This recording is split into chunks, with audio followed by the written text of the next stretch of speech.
The integrated school on Haven's Rest occupied a building that had been constructed during the colony's founding period with the optimistic assumption that if you built educational infrastructure, educational excellence would follow, a theory that the subsequent decade had tested with the thoroughness of a universe that enjoyed correcting assumptions. The building was functional.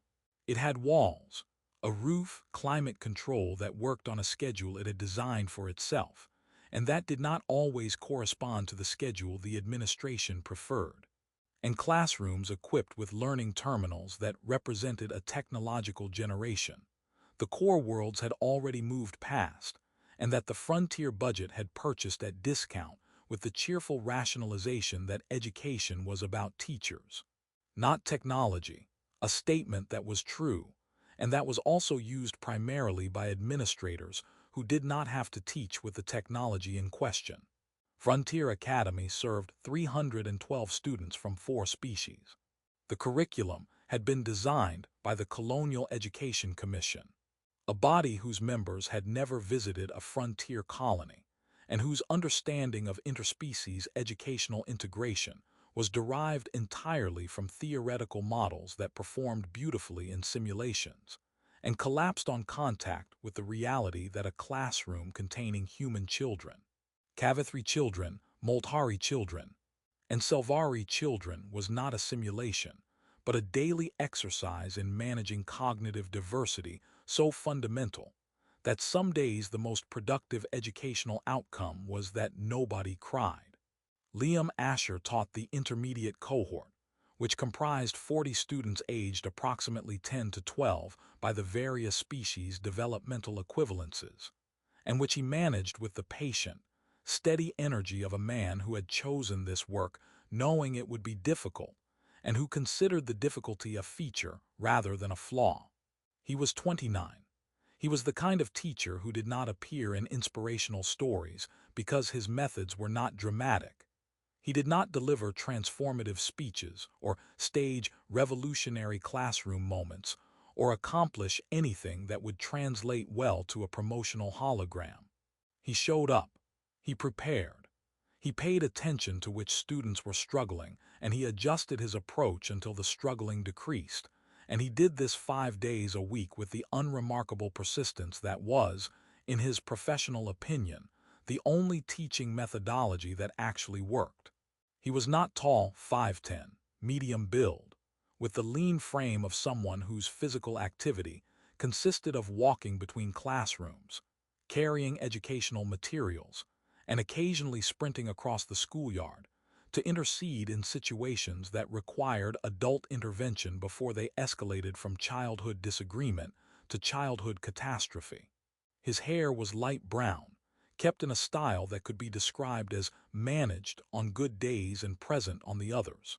His face was open, approachable, carrying the particular quality of expressions that teachers developed, a readiness to listen that was visible in the set of his mouth and the attention in his brown eyes, the face of someone who had learned that the most important thing you could do for a child was convince them that you were paying attention, because children could detect inattention with the unfailing accuracy of a species that had spent its evolutionary history dependent on adults who noticed them.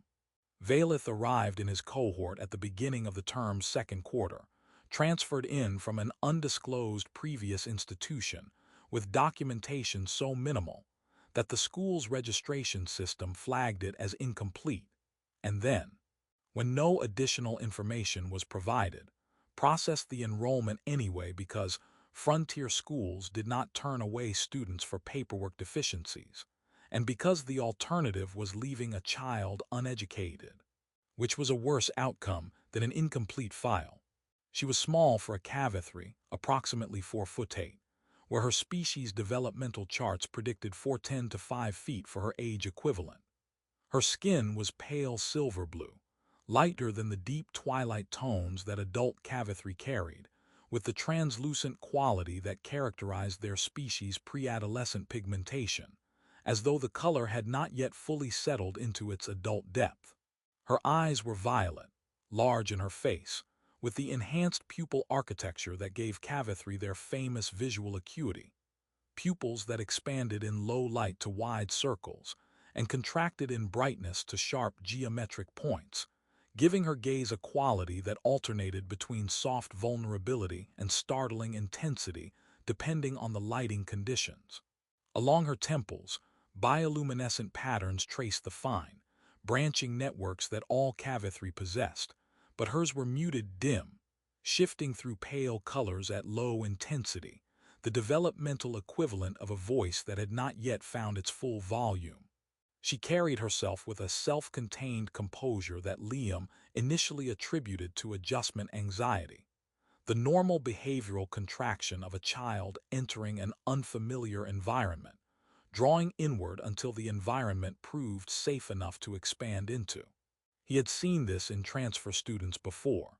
He expected the usual timeline: 2 weeks of observation, 4 weeks of cautious engagement, and by the second month a personality would emerge from behind the protective stillness like a plant finding sunlight. 2 months passed. The stillness did not change. Valith attended. She completed assignments. She answered questions when called upon, providing responses that were precisely adequate, accurate enough to demonstrate comprehension, and brief enough to avoid drawing attention, the academic equivalent of a person walking through a room without touching anything. She did not volunteer. She did not engage.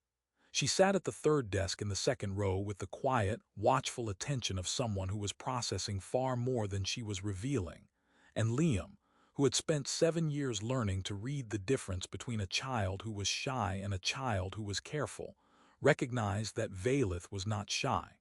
She was careful, and careful, in Liam's experience, was what children became when they had learned that their environment rewarded caution over authenticity, and the learning had happened early enough and thoroughly enough that the caution had become structural rather than behavioral, not a choice but an architecture, built into the way she moved through the world.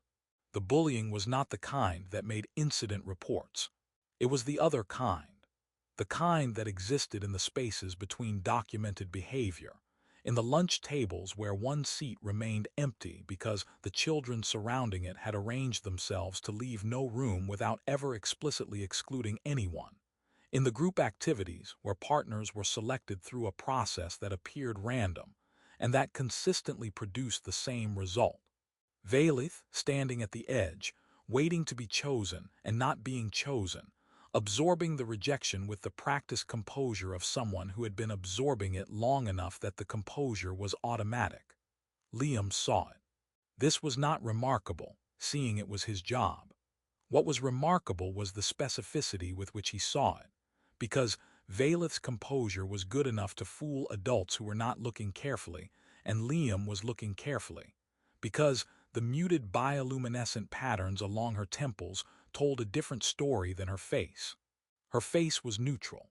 Her patterns flickered brief, pale shifts toward colors that his limited Cavithry chromatic vocabulary identified as distress and isolation, signals so faint they were nearly invisible, but that were, he understood, the Cavithry developmental equivalent of the silent crying that human children did when they had learned that loud crying produced no response. He restructured the group activities. Not dramatically. Dramatic restructuring drew attention to the problem, and attention to the problem drew attention to Valith, which would make it worse. He adjusted the partner selection system to a rotation that appeared random, but was designed, with the specific care of a teacher who understood social dynamics at the mechanical level, to ensure that Valith was paired with the students whose behavior patterns showed the lowest xenophobic index and the highest curiosity, children who would interact with her because the structure placed them together, and who might, through the interaction, discover that the alien girl at the third desk was a person worth knowing. He modified the curriculum. The standard intermediate reading assessments assumed human narrative structures, linear chronology, character-driven plot, emotional climax resolution patterns that map to human psychological development. Cavithry cognitive architecture processed narrative differently. favoring layered parallel structures where multiple threads carried equal weight and resolution, was distributed rather than concentrated.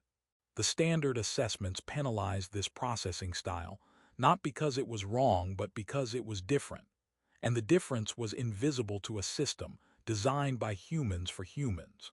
Liam built supplementary materials that presented the same content through cavity-accessible structures, not simplifying the curriculum but translating it, the way a good translator preserved meaning while changing the container.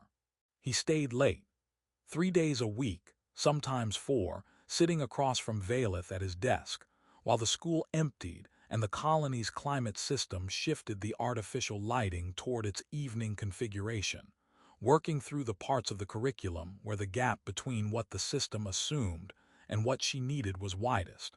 He did not make a production of it. He did not frame it as remediation or special accommodation. He framed it as what it was: extra help, available to any student who needed it, provided by a teacher who was there because being there was the job, and the job did not end when the scheduled hours did. Valeth's participation changed. Not quickly, trust accumulated at the pace of genuine trust, which was slow and nonlinear and subject to reversals, that a less patient observer might have interpreted as failure, but that Liam recognized as the testing behavior of a child confirming that the safety she was being offered was not conditional.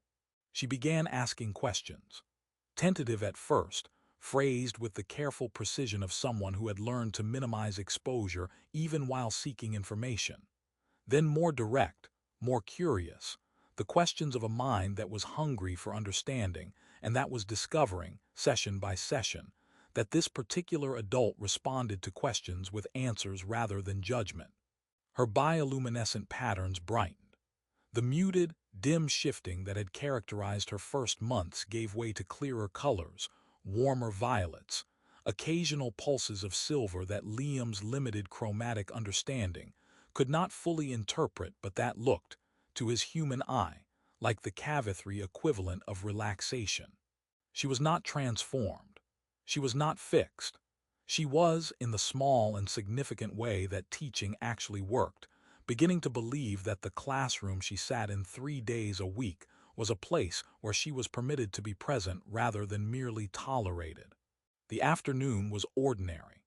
The after-school session was ordinary. The classroom's environmental systems had shifted to evening mode, casting the room in the warm amber that the colony's designers had programmed to simulate a terrestrial sunset, and Liam sat at his desk with Valeth's latest reading assessment on his tablet, marking progress and noting areas where the supplementary materials needed adjustment. Valeth sat across from him, working through a comprehension exercise with the focused attention that had become her characteristic approach: total engagement, directed at the material with an intensity that sometimes made Liam forget she was 11 and reminded him, in a way he could not articulate, that whoever had raised this child had cultivated a capacity for concentration that went beyond normal developmental expectations. "My parent is already familiar with you," she said. The sentence arrived in the conversation the way most significant sentences arrive, without warning, without context, inserted into the space between one topic and the next with the casual confidence of a child who considers the information self-evident and does not anticipate the need for preparation. Liam looked up from the tablet. "Your parent has been getting the school communications. Good. The quarterly progress reports went out last week, so they should have your assessment data." "Not from the school communications." Valeth's violet eyes were on her comprehension exercise, her bioluminescent patterns shifting in the steady, focused rhythm that Liam had learned to associate with her concentrating on something other than what she appeared to be concentrating on. "My parent has been receiving detailed information about your teaching approach, your curriculum modifications, the way you restructured the group activities." She paused, turned a page of the exercise without looking up, and added, with the devastating offhandedness of a child who does not understand the payload of her own words, "and the intervention with the students who were excluding me." My parent appreciated that specifically. The first thread of unease stitched itself through Liam's professional composure. Detailed information was not a phrase that aligned with standard parent-school communications, which consisted of quarterly progress reports and optional conference scheduling. Detailed information suggested a source more comprehensive than the school's reporting system, and more specific than any parent should have access to without direct classroom observation. Your parent has someone reporting to them about the classroom? Liam asked, keeping his voice in the calm, neutral register that teacher training provided for conversations that were heading somewhere unexpected. My parent has many people reporting to her about many things. Valith said this with the unadorned factuality of a child stating something she considered as unremarkable as weather. I am one of those things. You are, apparently, another. She looked up from the exercise, and her violet eyes met his with the particular directness that Cavathri children possessed when they were about to share information they did not realize was extraordinary. She wants to meet you. She said she wants to discuss your educational philosophy. She is coming here. To the school. Yes. When? Next week. She did not give me a specific day. She rarely gives specific days. She prefers to arrive when it is convenient for her schedule, rather than anyone else's. Liam's professional composure held, because 7 years of teaching had trained him to maintain composure during conversations with students regardless of the content, and because the full implications of what Valith was saying had not yet finished assembling themselves in his mind. They were assembling, slowly, with the systematic thoroughness of a structure being built from the ground up, each new piece of information clicking into place with the others to form an architecture that was becoming, floor by floor, considerably more alarming than the ground level had suggested. Valith, he said, and his voice was still calm, still neutral, still doing its professional job while the rest of him prepared for information he was beginning to suspect he was not ready for. When you say your parent, your mother, who exactly? My mother is Empress Kalith Vorsarath, Valith said. The Void Empress. Liam's lungs stopped, not metaphorically. His respiratory system, receiving input that his cognitive processing had not finished evaluating, executed a full suspension. The mammalian freeze response that evolution had installed for moments when the body detected a threat so significant that even the act of breathing might attract attention. He sat at his desk with his tablet in his hands, and his chest held in the position of a half-completed inhalation, and his brown eyes fixed on the 11-year-old Cavathri girl sitting across from him who had just, with the same casual tone, she used to ask about reading comprehension strategies, identified her parent as the ruler of an interstellar empire, whose military capabilities were discussed in human intelligence briefings, using language that included the phrase extinction-level threat projection. The cascade of implications arrived in the order that his brain processed them, which was the order of personal consequence rather than geopolitical significance. Every gentle correction he had given Valith, every time he had asked her to try harder, to participate more, to engage with the material rather than observing it from behind her protective composure. He had been directing, correcting, and evaluating the heir to the Cavathri ascendancy. Every late afternoon session at his desk, every modified lesson plan, every careful social intervention on behalf of the quiet girl in the second row had been conducted on a child whose mother could, if reports were to be believed, order the sterilization of planetary surfaces, and whose personal security apparatus was considered one of the galaxy's most comprehensive intelligence-gathering operations. 4 months. 4 months of treating this child as a student. 4 months of casual authority. Please sit down. Please open your textbook. Please try the exercise again. I know it's difficult, but I think you can do it, deployed on the daughter of someone whose displeasure was measured in dead civilizations. Mr. Asher. Valith was looking at him with the slight head tilt that Cavathri children produced when they were assessing an adult's reaction and finding it outside expected parameters. Are you all right? Your face has changed color. I'm fine, Liam said, which was a lie so comprehensive that it qualified as fiction. And the fact that his voice remained steady was a testament not to his composure, but to the muscle memory of 7 years of maintaining professional calm during parent-teacher interactions, a skill that had been developed for conversations about reading levels and was now being deployed for conversations about galactic sovereignty. And the skill did not know the difference because it was not designed to know the difference, and Liam was grateful for its ignorance. You look frightened, Valith observed with the clinical accuracy of a child whose species possessed enhanced visual perception, and who could, presumably, detect the elevated pulse in his throat and the dilation of his pupils and every other physiological indicator that his body was producing in direct contradiction of the calm his voice was projecting. There is no reason to be frightened. My mother is not coming to harm you. She is coming because she wants to meet the person who has been teaching me. That's Liam managed. That's good to know. She said you are the first teacher who modified the curriculum for my cognitive architecture without being instructed to. Valith's bioluminescent patterns shifted, a warm pulse of violet that Liam had learned to recognize as her expression of something positive, the chromatic equivalent of a smile on a face whose species did not smile in the human configuration. She said this indicates either exceptional pedagogical awareness or exceptional attentiveness to individual students, and she wants to determine which. What if it's both?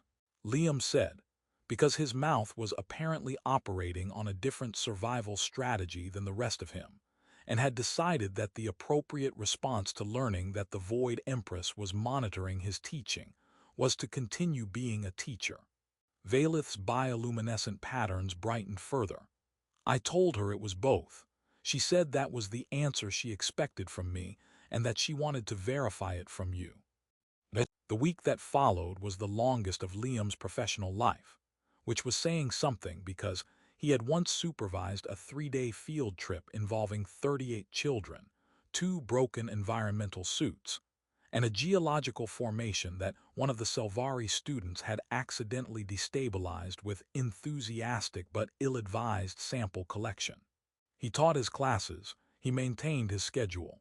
He conducted his after-school sessions with Valith, who continued to work through comprehension exercises and ask questions about human narrative structure, and display no awareness that her teacher was experiencing a continuous, low-grade existential crisis that manifested as insomnia, loss of appetite, and the compulsive rereading of every message he had ever sent through the school's parent communication system in search of anything that might have offended an empress.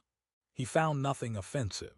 He also found nothing impressive, because the messages were the standard, template-based progress updates that the school system generated for all students, and they communicated his teaching with the emotional depth of a spreadsheet. The Empress had not been getting her information from the school communications. The Empress had been getting her information from somewhere else, from Valith herself, from security personnel he had never identified, from intelligence assets embedded in the colony's infrastructure, or from some combination of all three. And the information had been comprehensive enough that a woman who ruled an interstellar empire considered herself already familiar with a frontier schoolteacher's approach to curriculum design. The Empress arrived on a Wednesday. She arrived in the manner that Valith had predicted, at her own convenience, without prior scheduling. And the first indication Liam had that galactic sovereignty had entered his school was the subtle change in atmospheric pressure that he felt when the main entrance opened, and a presence walked through it that the building's environmental system seemed to register as a thermodynamic event. He was in his classroom. The after-school session had just concluded. Valith was packing her materials with the careful organization that characterized everything she did, and Liam was sitting at his desk recalculating whether his tie was straight, which it was, and whether his classroom was presentable, which it was to the standard of a frontier school classroom, and was emphatically not to the standard of anything that should receive an empress, and whether it was too late to flee, which it was. The door opened, and Valeth's mother walked in. The resemblance was immediate and disorienting, the way it always was when you saw a parent and child together, and the genetic continuity made both of them simultaneously more and less themselves. She was taller than Valeth would be at maturity, 6'1", perhaps 6'2", with the deep twilight blue skin that characterized adult Cavathri of imperial lineage, darker and richer than Valeth's pale silver blue, as though the same color had been concentrated and deepened by decades of additional living. Her violet eyes were the same shade as her daughter's, but carried a weight behind them that Valeth's did not yet possess. Not hardness but depth. The accumulated visual record of someone who had been looking at the universe for a very long time, and who had seen enough of it to fill the space behind her gaze with something that ordinary observation could not replicate.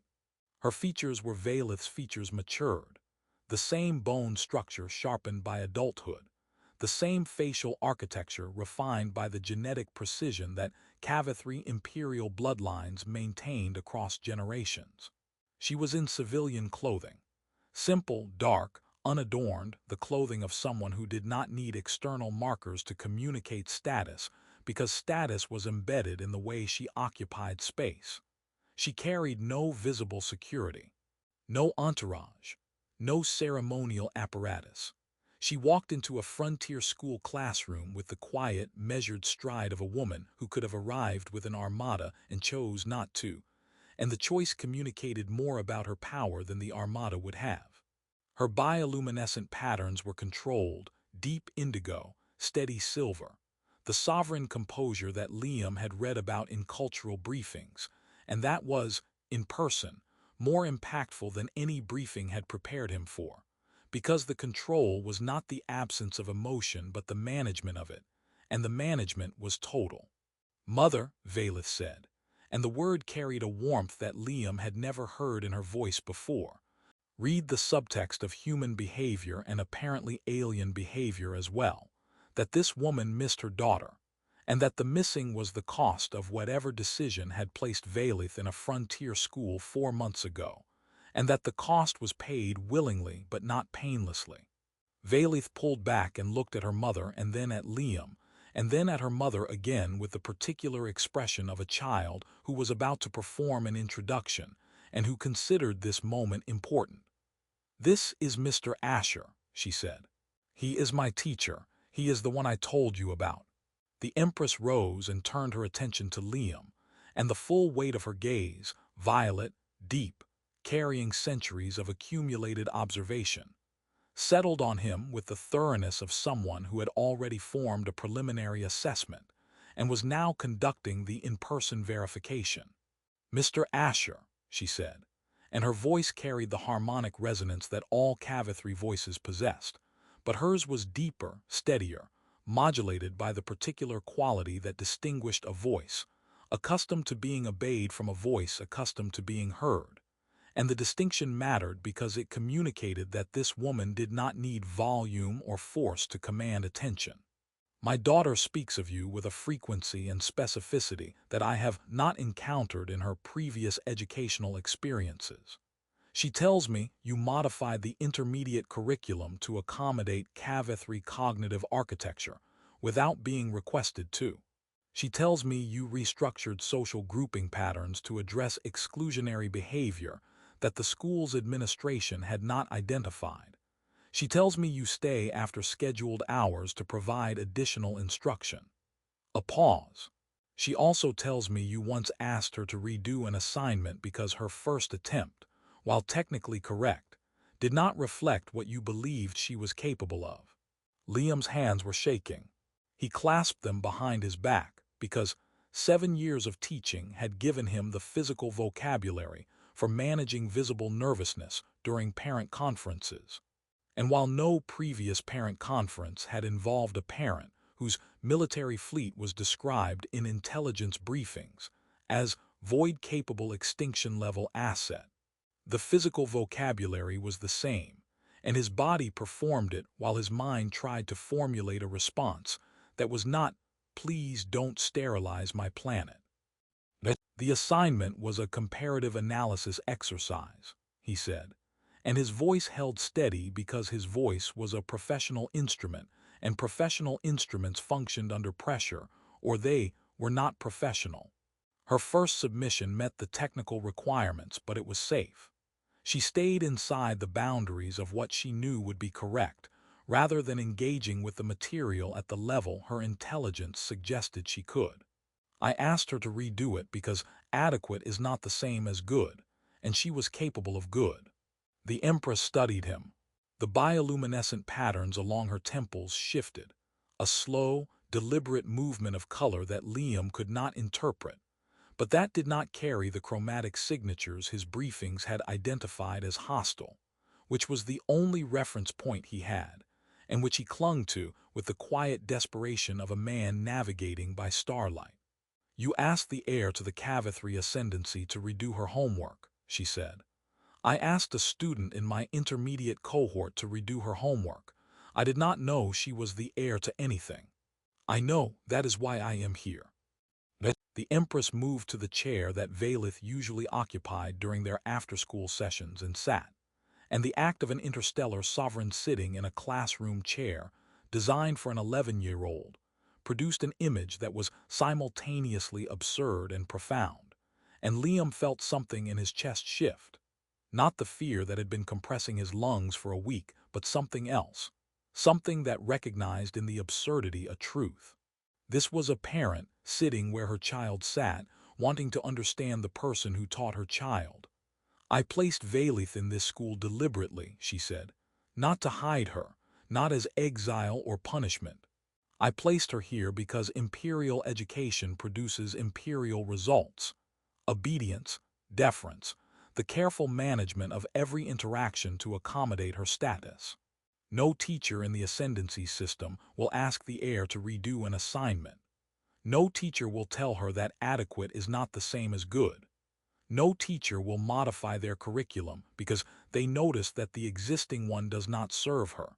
They will instead modify her, adjusting her expectations downward until she fits the system rather than adjusting the system until it fits her." She paused. Valith had settled at a nearby desk, watching the conversation with the focused attention of a child who was seeing two important people in her life occupy the same space for the first time, and who was cataloging the interaction with the thoroughness that Liam had come to recognize as her default mode.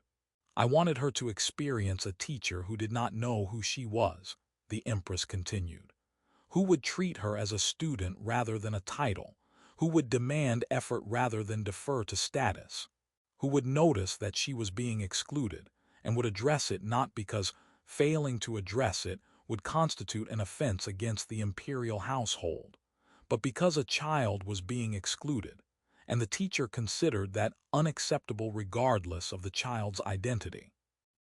That's Liam started, and then stopped, because the sentence he had been constructing, something about educational philosophy, something professional and measured, dissolved under the weight of what she was actually saying, which was not about educational philosophy at all, but about a mother who loved her daughter enough to send her to a place where no one would know to treat her differently, and who had watched, from across a distance Liam could not comprehend, to see whether the person responsible for her child's education would care about that child for the right reasons.